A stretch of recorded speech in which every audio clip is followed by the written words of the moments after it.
Hi there. So here we go.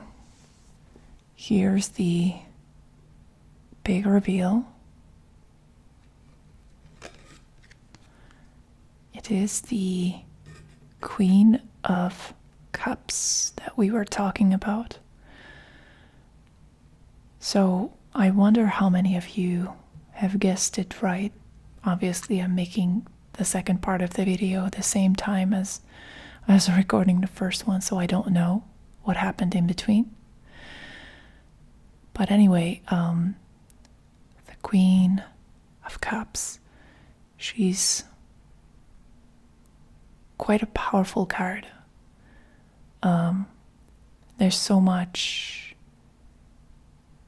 energy of self-healing associated with the Queen of Cups. She's such a natural healer. Whenever I see the Queen of Cups, I feel so comforted.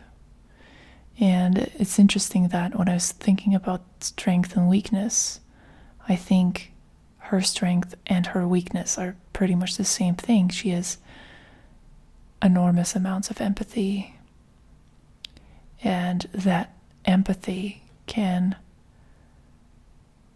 it can go both ways. So it can be turned into compassion, and it can also be turned into codependence and agreeability, where you can be taken for a ride because you have such a good heart. But I think in most situations, the Queen of Cups represents the power to do good, the power to awaken people to their true emotions and to remind them of their vulnerabilities in a gentle way. So I hope that you enjoyed this game. I hope that many of you have guessed right. And I hope to see you